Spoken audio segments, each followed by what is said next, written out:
based on staying ahead in difficult times.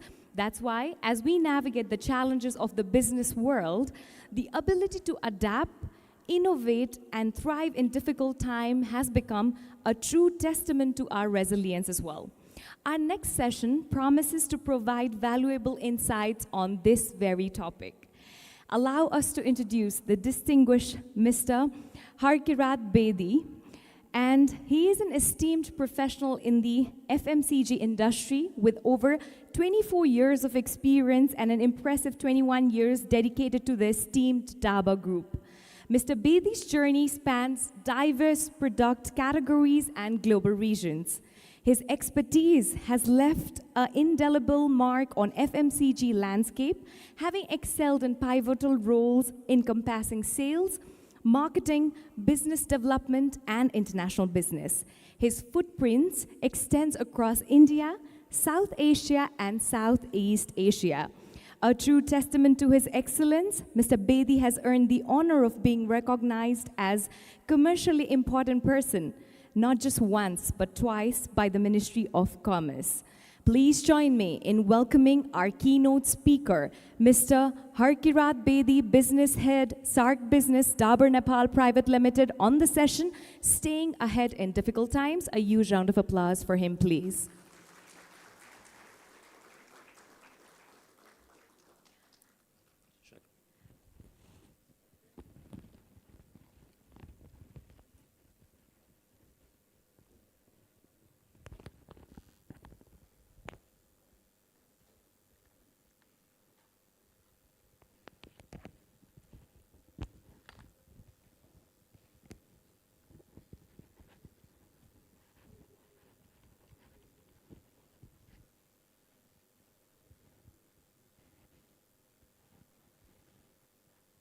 Good morning to all of you.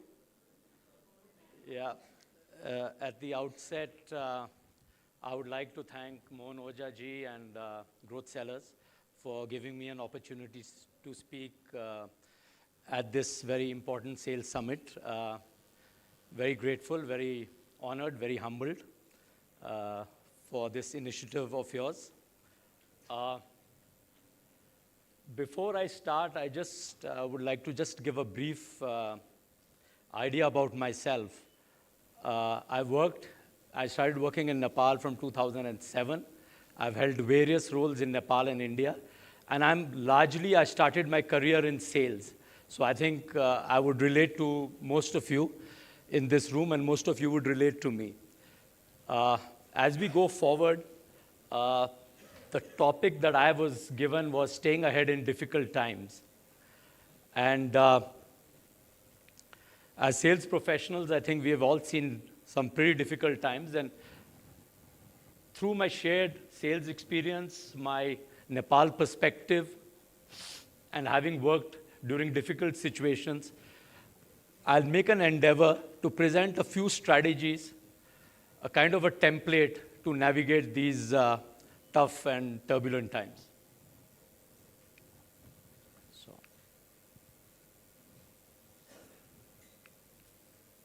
can you just, the slide, yeah. So we all know what difficult means. I think everyone is aware of the pure dictionary meaning. But in a business perspective, what does difficult mean? And in a Nepal perspective, what does difficult mean? I think one would be insurgency would be a difficult period. Natural disasters, I think a lot of us have worked through the earthquake. Economic blockade, international conflicts, and recession or periods of low economic growth. So this presentation, we will essentially focus on how to operate in a recessionary environment, in an environment which is characterized by low economic growth.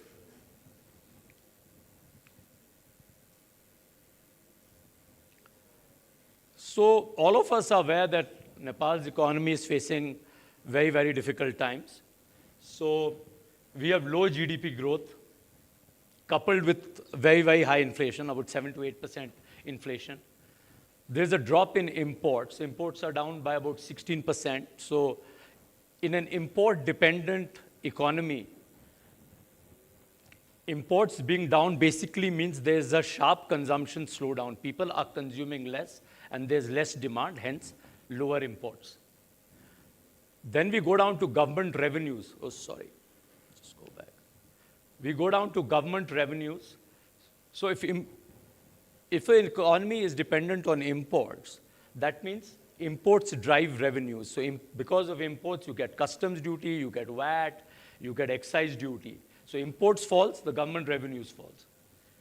And lastly, what is really scary is FDI is down. Foreign direct investment is down. For an economy to grow at about 6%, like Nepal, you need foreign direct investment to come in. Local capital mobilization, local savings will not be able to help the economy grow at 6% or to 6 to 7%, which is very, very important if we want to get the workforce, jobs, and create an important environment for employability. So the picture doesn't look good. Picture looks pretty I would say worrisome. So what happens in this kind of environment? Essentially what happens is a tough environment or a recessionary environment essentially leads to changes in consumer behavior. So we have basically two kind of categories for goods and services. One, we have something called discretionary categories and something called non-discretionary categories. Discretionary categories are essentially your non-essential goods and services, which would be travel and TVs and laptops, high-end mobile phones, cards, and stuff like that. So in this kind of environment, these categories get pretty badly hit. And you see sharp slowdown in sales, and you see purchase postponement or basically deferment in purchases. And these categories get highly impacted. Now we come to non-discretionary categories, which is essentially essential goods and services and basic necessities. Here we see there is an impact. There will be a decline in sales, but it's relatively less impacted. So what happens in these categories? And these are the categories in which Dabur operates. So this is my area of expertise, so I'll deal on this.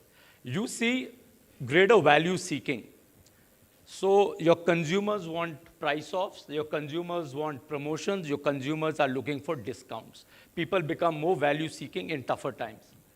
Then you see what happens is down trading. So people go from main brands to, say, cheaper brands. Or people go from branded goods. So you buy a branded shirt, you go to an unbranded, say, unbranded garments or clothes. Then you see basically a shift in packs. So with less money in the pocket of consumers, you will see that, if you wanted to buy a 1 kilo product, you might say, okay, let me buy something 500 grams or 250 grams. So you move from large packs, you move to small packs. And what happens in these tough times is people become more and more price conscious. So 5 rupees, 10 rupees, 50 rupees, 100 rupees, price points become very, very important. So a consumer might say, okay, give me less grammage, give me less millage, but keep the price at, say, 25 rupees, or keep the price at, say, 10 rupees. I'm ready to compromise on the size of the product, but do not increase the price. So this is also very, very relevant in these tough times. That's why people don't increase prices, but in fact, they might reduce the grammage, or if you have 10 biscuits in a pack, it might become 8 biscuits, or if the biscuits, size is a certain thing, it might become smaller. So that's how things happen. So what happens essentially? So difficult times create pressure. It creates tremendous pressure on business. And how is that? First, your unit sales comes down. Your volume sales come down. As a consequence of that, your revenues come down. Again, because you are selling offers and you are selling your cheaper products, your margins come down. For all of us in sales, we'll understand trade receivables, or what do you call debtors or outstandings, they go up because there's tremendous pressure on offtakes. So as a result of it, what happens? Your cash flows get impacted and your working capital gets impacted because sales slow down, your inventory piles up, your money is not coming from the trade, so you have a working capital problem. And you need to pay your creditors, so your working profit comes down. And lastly, all this funnels into a drop in your profits.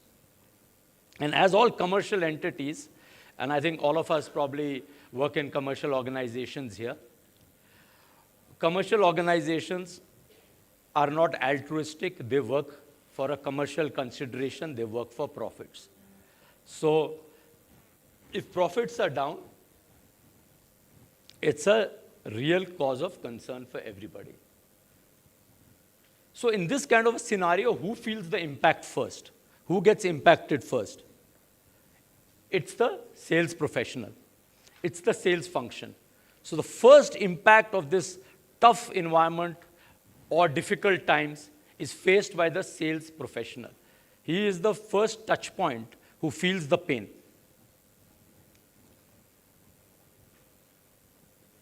However, I think all of us have worked in very, very tough times, and sometimes things are not as bad as they seem, and sometimes things are not as difficult as they seem. So, however, it's not all gloom and doom. We have to understand that we have to operate in these environments and do the best we can.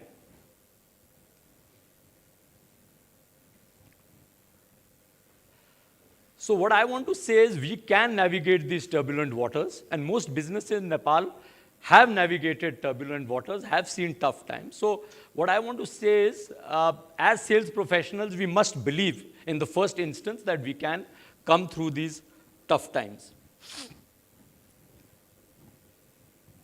So what should we, as sales leaders, do in these tough times? Firstly, we must recognize that the environment around us has changed. In a completely changed environment, we cannot operate the way we have been operating. The status quo has to change. So what do we need to do? We need to recraft our current sales strategy. And that sales strategy must be meshed in with very strong execution. However, what I want to tell all of you in this room is that execution will not be possible if we do not prepare our teams accordingly. So what do I mean by preparing our teams? I mean we need to inculcate some strong behavioral habits, especially during recessionary and tough times, so that the team can tide over this phase. So what I want to say is, as sales leaders, in this point of time, we need to keep our teams motivated. We need to have a growth mindset. A growth mindset essentially means a problem-solving mindset, a mindset which challenges the current situation and wants to get out of it. So essentially, something completely opposite of a complaining mindset. So you need to inculcate a growth mindset. You need to build in a certain degree of resilience and perseverance into your team. You have to prepare them for the tough times. Then we move into something called agile. Agile means we should be able to take notice of the immediate environment and act quickly. You can't spend too much time pondering and thinking. So your teams have to be agile. The environment is changing every day. And again, you need to be adaptive and responsive to the situation around you. So if in these times, you have to be constantly on your guard. It's not business as usual. So what I'm trying to say, any degree of strategy, any template, any plan will fail if the execution is not strong. And strong execution will only happen if your team is prepared with these behavioral traits, or you have to drive these behavioral traits. So when we are talking about recrafting our sales strategy in these tough times, I'm looking at essentially 6 buckets. One is, how do we look at our product portfolio as a sales professional? How do I look at my customers, or customer development basically means my channel partners? How do I look at my dealers? How do I look at my retail? How do I look at my wholesale? So how do I look at all my channel partners who help me sell? And how do I even look at my customers? How do I look at costs? Basically, the sales and distribution costs. And then we come down to what can we do in terms of IT, informational technology, as far as the sales force is concerned. The next bucket is KPIs. My KPIs need to change in this environment. So how do I redefine my KPIs to match the current economic realities? And last is, can I do in terms of coaching and mentoring my team in these tough times?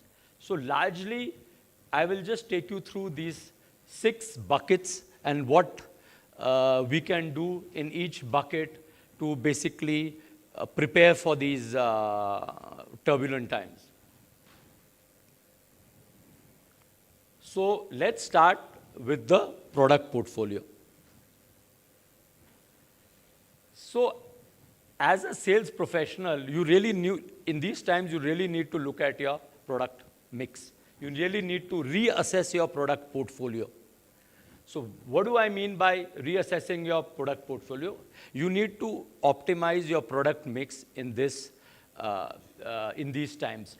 You should know what will sell and what will not sell. And you should prepare accordingly and put your efforts in those places where you will get the maximum bang for your buck or maximum return on your effort. So in your tough times, you will see your value for money brands will sell more. Your value for money packs will sell more. You will see a shift to your low unit packs or your smaller SKUs largely. That's what you will see. Your large packs will not sell as much as your small packs.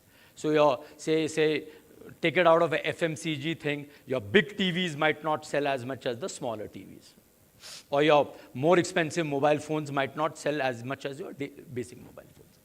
And lastly, you must understand that there will be a big run on your consumer offers. So whether it is consumer promotions, price offs, discounts, any of those kind of products that you have, SKUs, there will be a big push on this. So essentially, as a sales professional, you should focus on these 4 buckets. This is eventually going to drive your sales.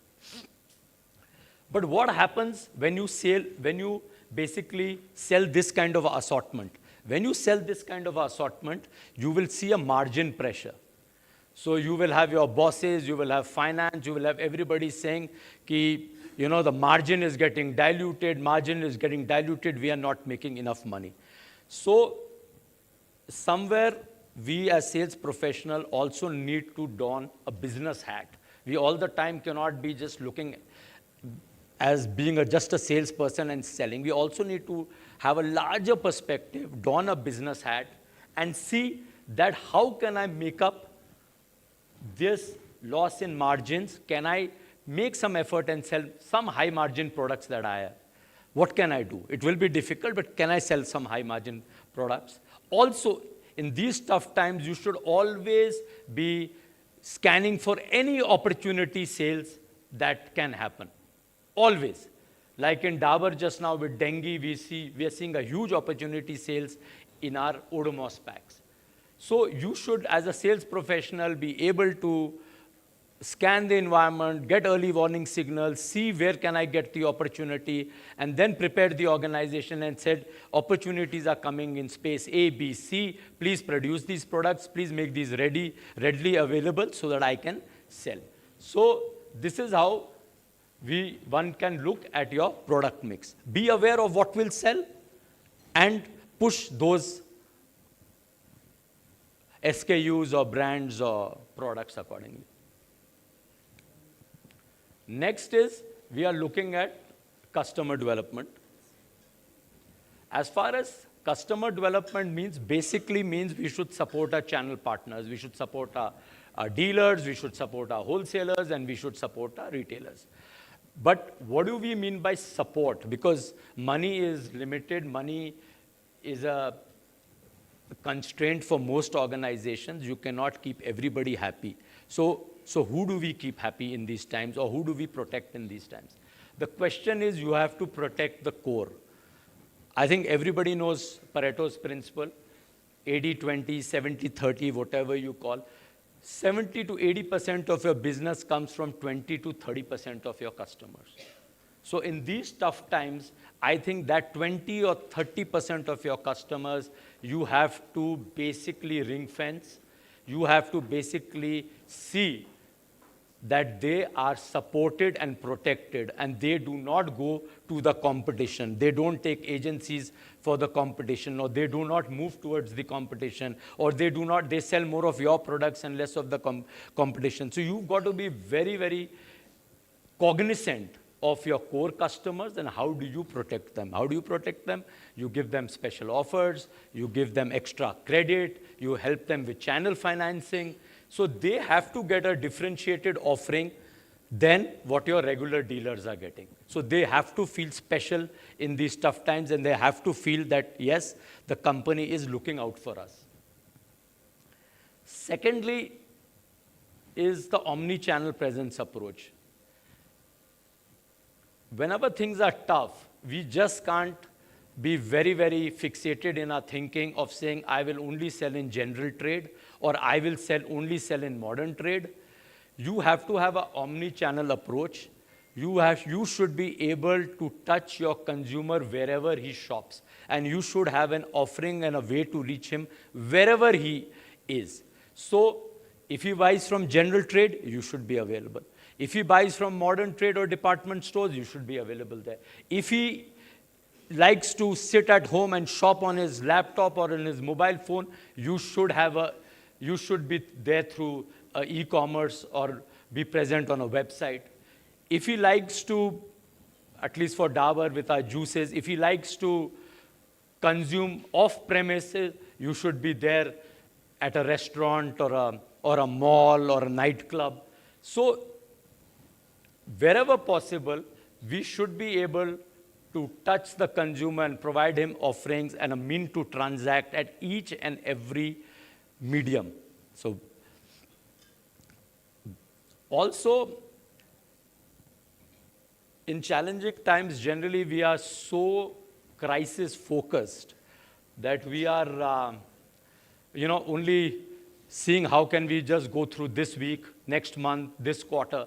So we are very, very focused on crisis, that somewhere we forget that this is a good time to keep my infra ready for the future. So during tough times also, we should ensure that how can I strengthen my infrastructure for future readiness? Can I improve my distributor base? Can I increase more dealers? Can I go to more outlets? Can I make my products? Can I drive width of distribution? Can I drive numeric distribution? So how can I, in this period, set my infrastructure ready so when the good times come, I'm ready to take maximum advantage and maximum opportunity. So this is a good time to strengthen my infrastructure, whether it is my distribution infrastructure or whether it is my sales infrastructure. That is the sales force and everything. So now, the next bucket we should address during these times is costs. As far as costs are concerned, now is the time basically to move to a ROI decision making. For us sales leaders, when we allot money for any sales activity, we should ask ourselves, what is the return on investment going to be? In normal times, we generally don't. because everything is hunky-dory, sales are happening, profits are coming, management is happy, everybody is happy.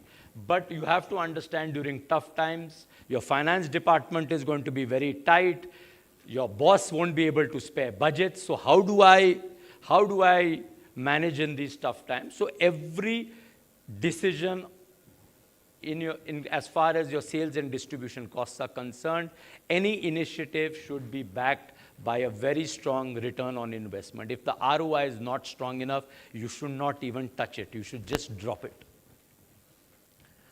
Second thing is, what we need to do in these tough times is something called zero-based budgeting. Zero-based budgeting means is the opposite of incremental budgeting.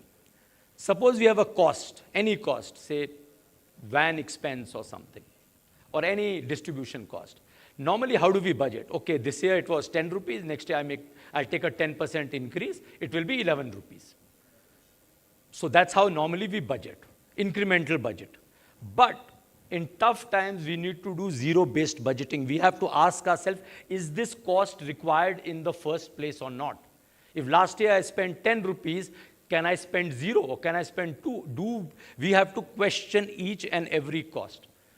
Not get into incremental mode, okay, last year I spent 100 rupees, I'll budget 110 rupees this year. No, we have to ask ourselves, do we really require this cost in the first place? Can we do without it? So that is zero-based budgeting. So that's what we need to look at.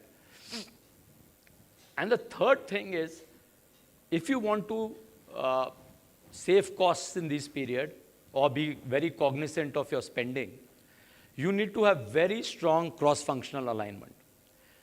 The first warning signal of a slowdown or a pressure cooker situation is with sales.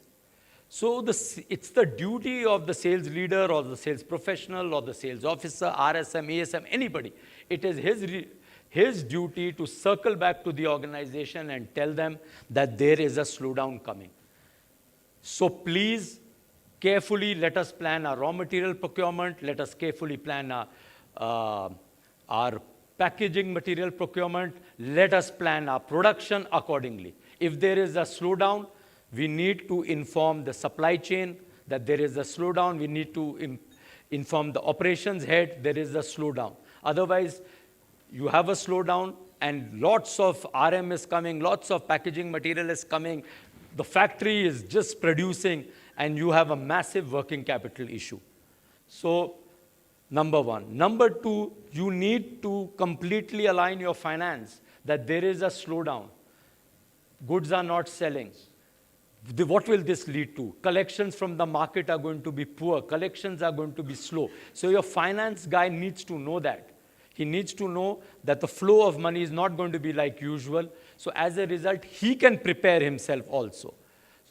So it's our duty as sales professionals to align all the other functions and tell them there is a slowdown coming. Please plan accordingly. If you do this in time, you will save demurrage cost, you will save inventory carrying costs, and you will save all sorts of other related costs. Next, we go into sales IT. Again, we need, as most organizations, we need to invest in sales automation. Why do we need to invest in sales automation? It is because we need sales IT enablement for greater data visibility. Here, data visibility means greater real-time data visibility. The quicker you get data, the more actionable it is. If I get data after 7 days, if I get data after 15 days, all I'm going to do is a post facto, post-mortem of the data, nothing else. But if I get quicker data, if I get real-time data, then I can take quicker decisions, it's more actionable, and it's more relevant to the situation and to the organization. So again, when we talk about, at least from a FMCG perspective, when you talk about automation, we are talking about distribution management systems, we are talking about SFAs in the market. So this becomes very, very relevant in the current context. So how does this help? First, it will help you in your go-to-market model. So basically, greater data visibility will tell you which are the outlets you should concentrate, which are the SKUs you should look at. So it gives you a much sharper focus. So you're not wasting time addressing those outlets where you will not get any traction, and you're not wasting time on SKUs that will not sell. So it gives a lot of, I think, headway for the sales team. Again, this helps you to standardize and streamline the process, sales process, take out those processes which are not adding value to you, and only stick with processes which add value to you. This will also, with your SFAs and DMS, it gives you a fair idea on what is selling, so you can really improve your sales forecasting in and out. So you got a good idea of what you need to order from the company, and you get a very, very good idea of what is selling on the retail shelves. And lastly, as we all sales professionals know, that data analysis, data understanding becomes all the more important in tough times, because you're always looking at some correlations, some threads, something to tell you that, how to go forward. In good times, you really don't need to even worry about that level of analysis. But when tough time comes, the team has to track and analyze data at different cuts, by geography, by SKU, by brand, by outlet, by channel. So you need to keep on having different data cuts to be able to understand where should I focus in these tough times. So this is very, very important. Next, we move to the sales KPIs. So I think everybody knows what KPIs are, key performance indices. KPIs in a normal time will be different. KPIs in tough times, recessionary times are going to be completely different. So you've got to redefine your KPIs, keeping in mind what is the situation on the ground. So as sales leaders, we need to redefine the KPIs of the entire sales team to basically reflect the realities on the ground. So here, when we talk about organizational DNA and philosophy, we've got to understand our organization's DNA and philosophy. Basically address that. What is the core philosophy? Is it volume growth? Is it value growth? Is it high margins? Is it a certain product portfolio? What is it? Then we come into the current business priorities. Business priorities change during these times, so your KPIs should basically reflect current business priorities. Current business priorities might be, collection might be a priority, receivables from trade might be a priority, So what are the current business priorities? You might say, no, in this tough time, I want to just drive volume. I want to sell more units. So whatever your current business priority should get meshed into your KPIs. And last thing is, you should not allow the business to deteriorate or erode through dilution of brand hygiene. Your business hygiene. Your business hygiene should not get screwed in these times, because if that happens, when the good time comes, you will not be able to take advantage of that. So when I talk about business hygiene, what do I talk about? I talk about inventory. Inventory pile-up should not happen at the stock points.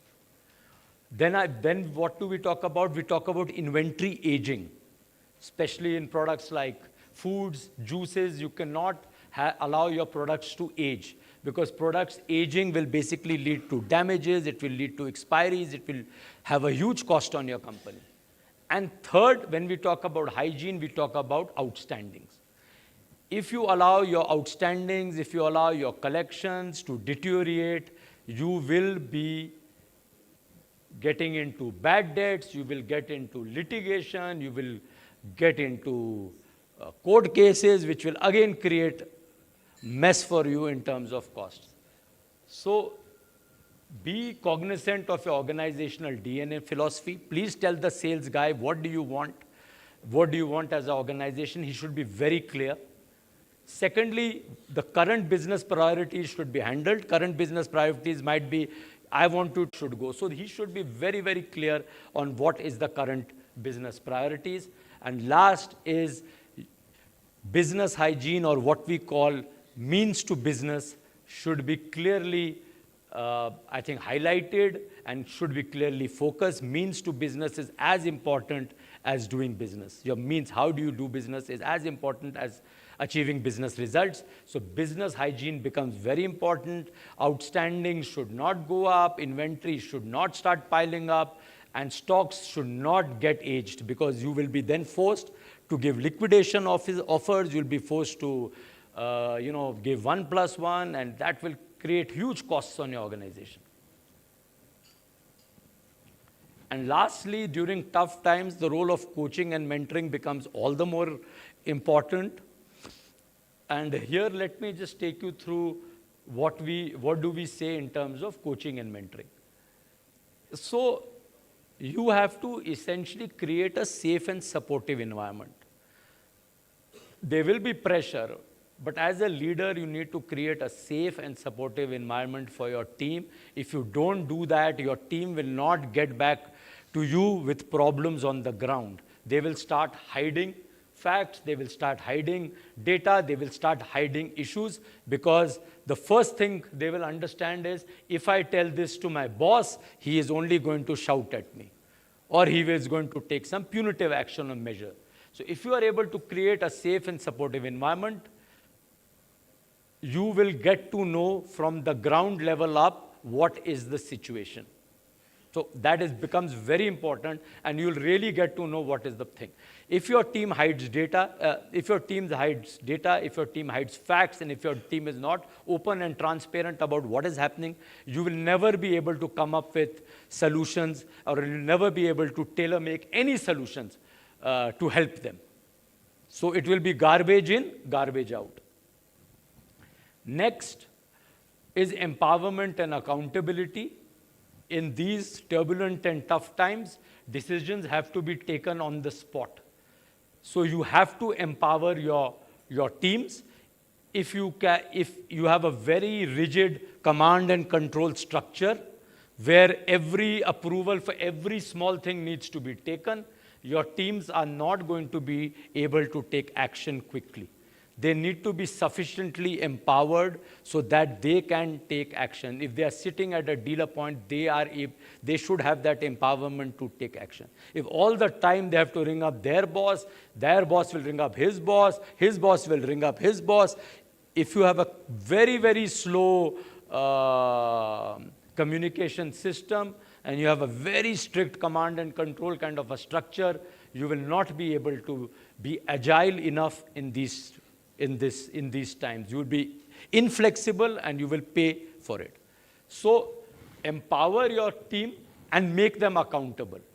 Say, I'm giving you enough power, I'm giving you enough leeway, but you need to be accountable, you need to be responsible, and you need to deliver to the best of your abilities.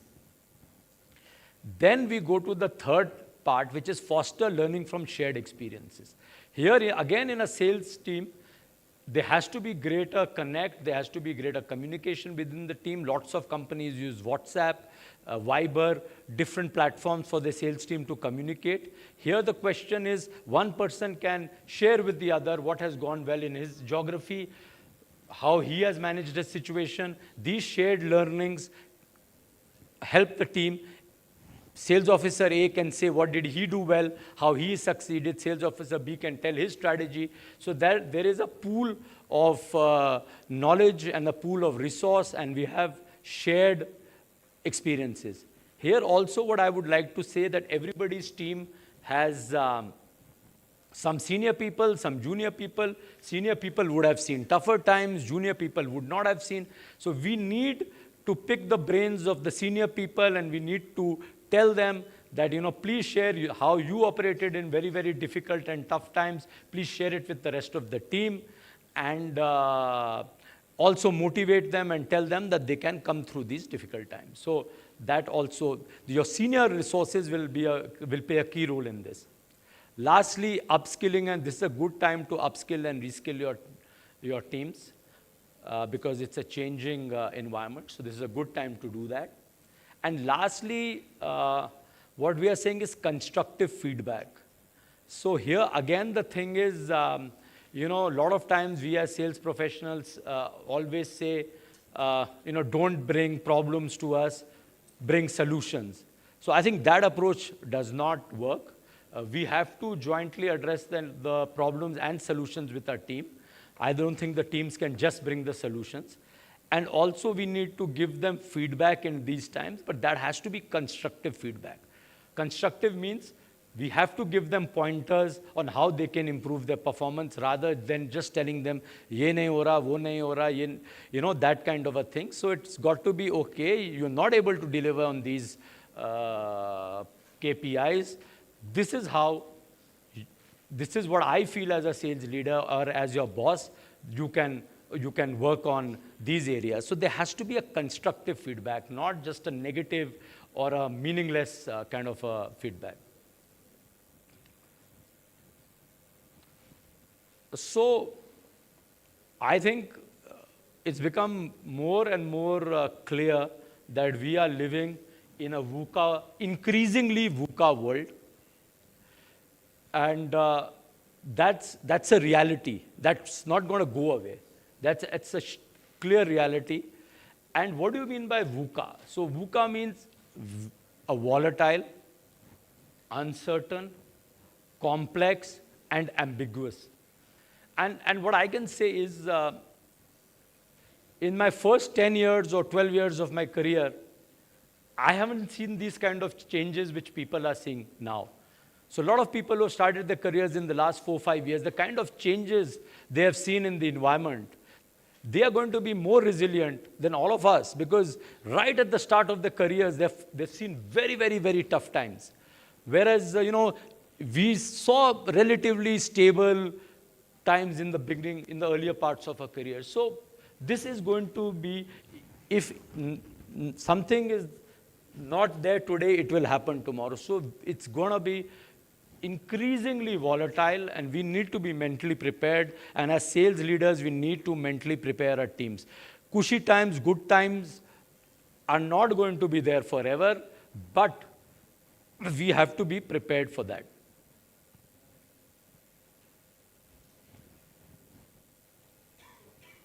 So the way to get started is to quit talking and begin doing. So that's what I'm going to do now. I've come to the end of my presentation, so I'm going to quit talking, and I'm going to urge all of you in the room that you should start, doing and basically have an action for bias, have a bias for action, sorry.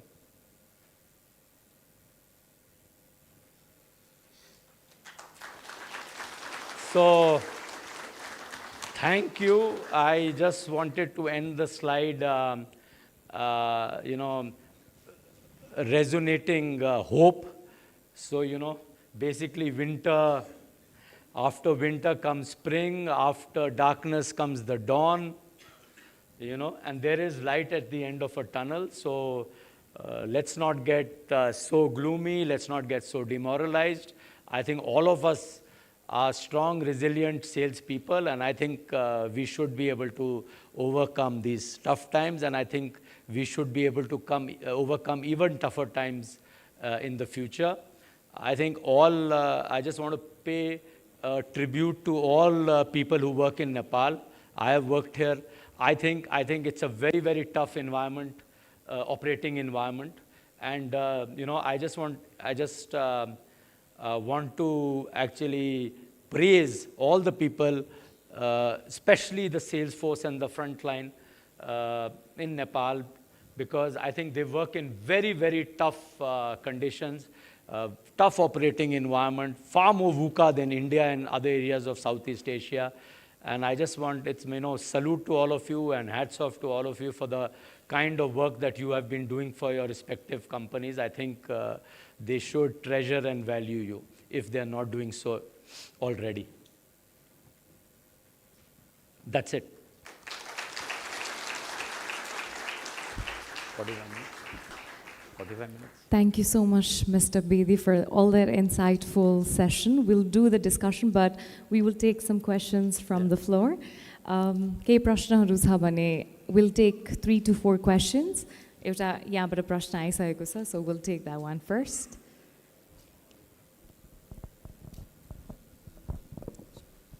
Thank you, Mr. Bedi. So we are really privileged to have you in this session. I remember some years back, you were in Nepal. There was a big problem in the juice. Some foreign stuff was found, and the way it was portrayed. How did you deal with that situation? Because I believe Dabur's core business is juices. So how did you deal with this, with that situation, and how did you come up at this current situation? Thank you.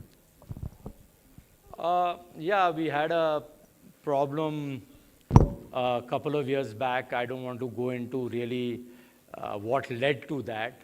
But you see, essentially, if you are selling good, credible products, you can't eventually keep them down for the, in the long run. Eventually, quality does speak for ourselves. But I think at that time, what we essentially did, we,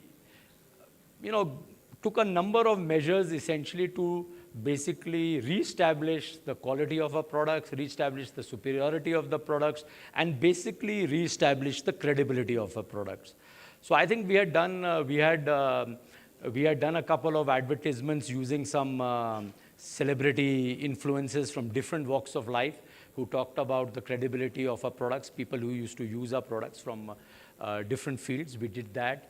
I think, ran an advertisement wherein we showcased the entire production process in the factory, I think using Rajesh Amal. So we had a full TVC where we showed end-to-end production in our factory so that people could get an idea of our automated lines, of a very modern kind of a facility with high level of quality consciousness. So we used a couple of these kind of approaches, but essentially it is, you can't shy away. You have to talk to your core target audience, and you have to continue to basically assure them that they have been receiving quality products in the past and they will continue to do so. So you use different mediums and different strategies, but the whole core essence is to assure your target audience and your core customers. That is it. Thank you so much for the answer, and we'd like to move ahead with the next question. I'd also like to encourage some questions from behind the hall as well, if there is any. Sir, like in your presentation, you pointed out that I'm talking in terms of honey market, the local brands are taking. Actually, the local brands, what they are doing is they are using guerrilla strategy. They're looking, okay. Yeah, exactly, guerrilla strategy. Because the thing is, the approach is same, but you get different challenges when you talk in terms of Eastern market, or when you talk in terms of Western market, or Kathmandu market, or Tarai market. You have different things. But how have you approached, or what can you share that? So that, because we are also facing something like that. Yeah, you're right. See, with a lot of organizations like us, we have a standard operating kind of a procedure. And obviously, if you want to be in in these times, you have to be more nimble and agile. You have to understand that the different nuances of different markets. West does not behave like East, and East does not behave like Central. So different markets have different nuances, and different products sell in different markets. So I'll just give you an example. Hair oils. We sell hair oils, and we realized that our flagship brand Amla was struggling in East, in certain markets in East, basically Janakpur, Birganj, in those markets. And that's a major chunk those markets. So what we understood was that our flagship Amla is getting impacted. Why is it getting impacted? Because consumers are finding it costly. So what we did there was we introduced 2 new hair oils there. I mean, you wouldn't be aware of it because these are regional brands, something called Badam Amla and something called Sarso Amla. So those products you will generally not find all across Nepal, but you will find it in these 2 geographies. So again, in coconut, again we see it's a big coconut oil market in this area, Lahan, Janakpur, Birganj, that side. It's a big coconut oil market where Parachute for Marico is a very, very big brand, and we are not able to compete with them. But again, we see that there is an opportunity in this market, so we sell our coconut oil only in that market because there's an opportunity. Margins are low, but there's an opportunity. So we don't sell it right across. So I think that's how we plan. Our shampoo sachets sell more in the west. West is a slightly poorer part of Nepal in terms of rest of Nepal. So we see our sachets sell much better in west. So we have our strategies are geared towards driving sales there. We do not sell it in rest of the thing. So you basically understand the different nuances of different markets and tailor make your strategies. That's how we look at it. I hope you got the answer of how it should be tailored approach and also based on geography or whatever the need of the customer is, and would like to move ahead with the next question. Good afternoon, sir. Thank you for such an insightful presentation. I'm Amit from Surrey, Nepal. So in one of the presentation slide, you have mentioned about minimizing the cost during this crunch time. How much fair do you think is to minimize the cost? From the company's perspective, when the distributor you are working with is also under the inflation, and inflation is hitting every distributors or companies. So, for instance, if you are talking about minimizing the distribution cost, and equally you want from distributor to expand the distribution and to gather the unreachable sales, and which is fair. So, how much fair do you think is to just work on minimizing costs without understanding, from distribution perspectives? See, costs you have to look at. You have to look at costs in 2 buckets essentially. One is your very core basic costs, and the non-essential costs. Again, you need to look at that. Basically, you have to cut the flab in your non-essential costs largely. And secondly, you have to understand that in these tough times, it is the onus on everybody.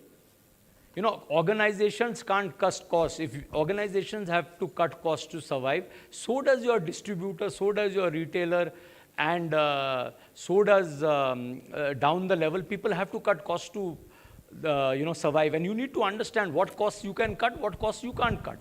So that understanding has to be there. Now, when it comes to, you are saying you have to cut costs, efficiency has to be there. Today, if you are not efficient as an organization, you will get weeded out. The market will weed you out. It's a matter of time. So the point is, yes, I agree that if you want increased coverage, if you want certain specialized sales initiatives, you might have to support the distributor in that. You might have to give him certain kind of subsidies till such time that itself does not become, sustainable. You'll have to do that. But then again, you have to be very, very clear that what costs you need to cut and what costs you don't need to cut.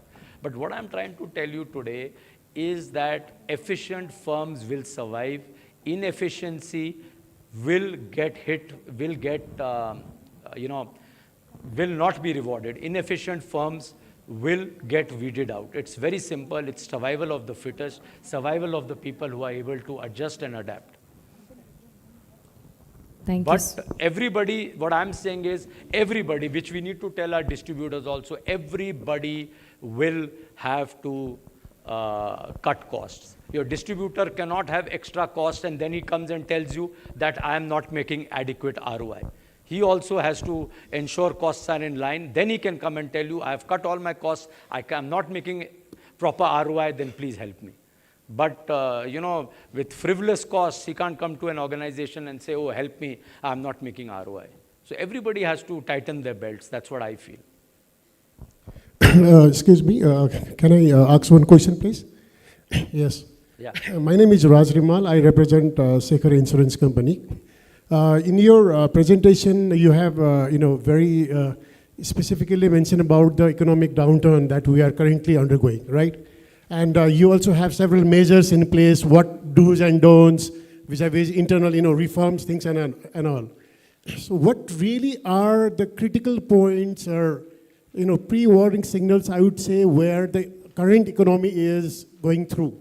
And what are the few takeaways from us that we need to, adapt to our, internal workplace in order to have some mitigating measures in order to, be safe and, work out on some safeguarding measures and all.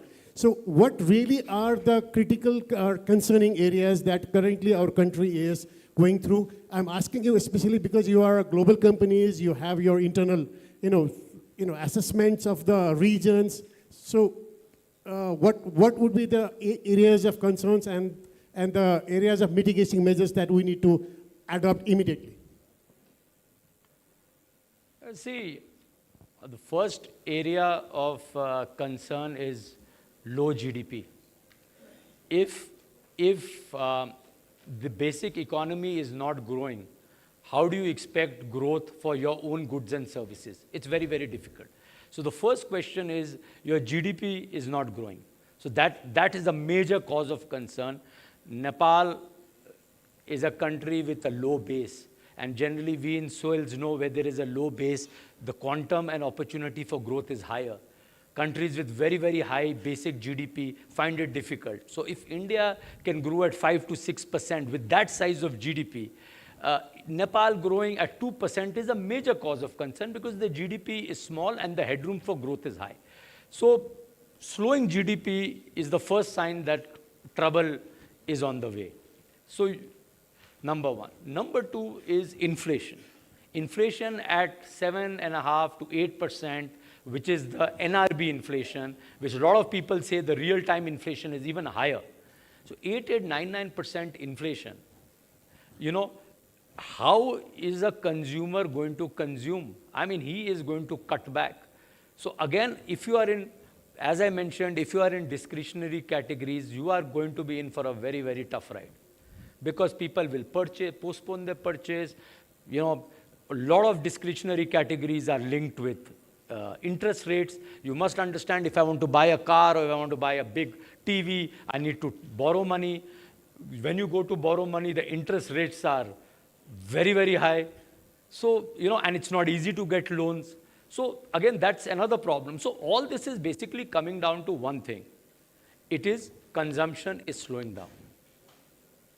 If the government revenues fall down, how is the government going to be able to invest in the country again? So that's again a big problem, because government revenues are required to pay government salaries, required for development, required for this. And then last, as I was telling you, is FDI not coming in. FDI comes in, jobs come, they create jobs, they create employment. So the whole, it's a big spiral actually. That's what we are seeing. So all this is basically leading down to consumption slowdown, less money in the pockets of the consumers. So I think organizations in this time who basically can give more and more value to both the consumers or who can give value to the trade will survive. Because people should see value proposition in your offerings, then only he will take out money from your pocket to basically to give you. So more and more value you create for the ecosystem, whether it's the dealer, whether it is the consumer, you will survive. But if the value proposition is not there in tough times, it's going to be different. So So as an organization also, though we are salespeople, at organizations also we must understand we have to rejig our portfolio. We have to constantly get products which are going to resonate with the consumers. If I sell very, very, high cost products, I need to have some lower variants, some cheaper variants. I need to be agile. Otherwise, it will become very different. Because we are also seeing in our business huge amount of down trading happening. We see shampoo sachets selling much faster than shampoo bottles. So you can see that there is a stress in the system. So give more value to your consumers, give more value to your channel partners. At the same time, tighten your belts, remove unnecessary cost. And I think broadly, this is how you will be able to come through these tough times. But we can't be frivolous in spending now at all. That's it.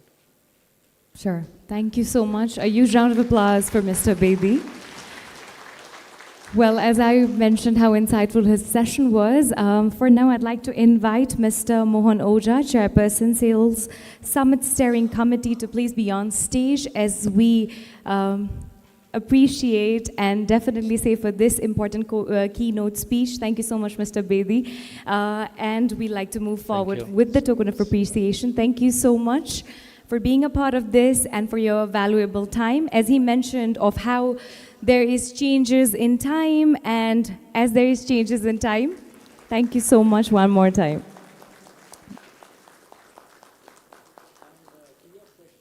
One more thing is, what I forgot to mention was migration is at an all-time high. People going out for jobs is at an all-time high.